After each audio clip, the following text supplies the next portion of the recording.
महोदय, आज पूछता है भारतीय जनता पार्टी की सरकार से, जब देश कृषि प्रधान है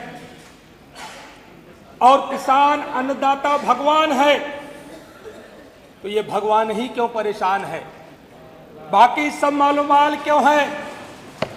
पूछता है किसान आपसे। मंत्री जी, नजरे हिदायत कर दीजिए, जवाब भी देना है। ये पूछता है किसान कि बाकी सब मालूमाल हैं, लेकिन केवल किसान परेशान है। बीज महंगे, खाद महंगी, डीजल महंगा, अगर सस्ता है तो केवल किसान का पसीना। महोदय, आज जब किसान जब खाद मांगता है तो आपकी पुलिस का जवान उस पर लाठी मारता है।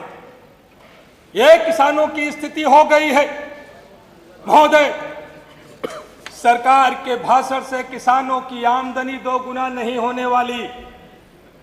पूछता है किसान, आपने 10वां बजट पेश किया, 10वें बजट में भी आज तक किसानों के लिए, जो किसान ट्रेडिशनल फार्मिंग करने का काम कर रहा है, वो वहीं का वहीं पड़ा है।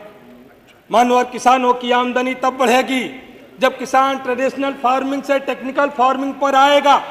पूछता है किसान कि आपके बजट से किसान के हर खेत में ड्रिप और स्प्रिंकलर क्यों नहीं पहुंचा? पूछता है किसान, आपके बजट से ड्रोन पद्धति से छिड़काव की मशीनें क्यों नहीं पहुंचती? मान्यवर, इसलिए मैं आप सब लोगों के आपके माध्यम से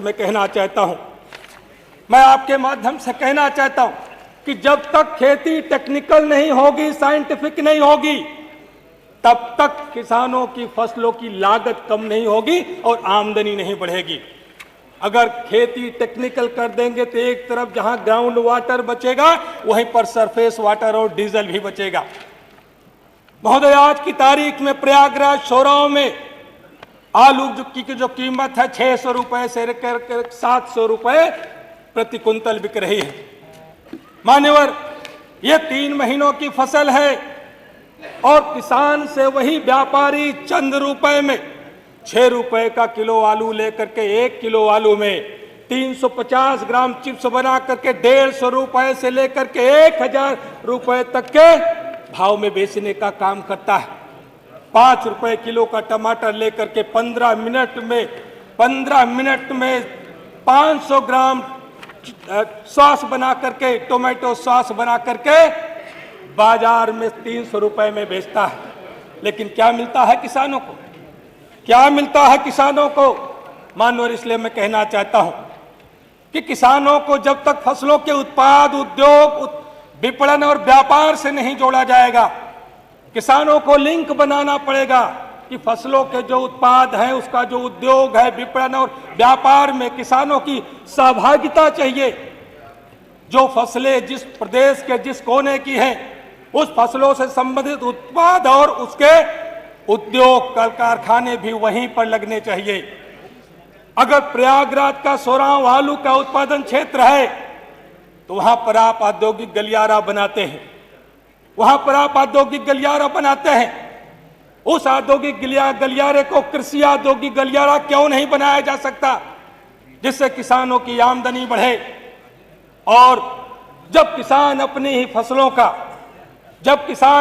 फसलों का रोजगारी बनेगा, व्यापारी बनेगा, तब उसकी लाचारी खत्म होगी।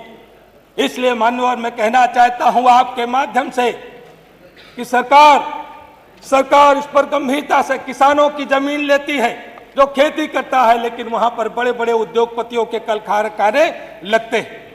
मानवर, इसलिए मैं पहला सवाल माननीय मंत्री जी से करना चाहता हूं कि जनपद प्रयागराज शोराव में जो आप औद्योगिक गलियारा बना रहे हैं, क्या उसे कृषि औद्योगिक गलियारा के रूप में विकसित करने का काम करेंगे या नहीं?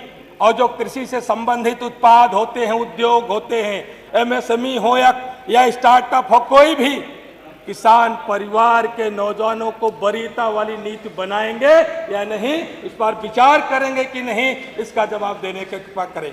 धन्यवाद।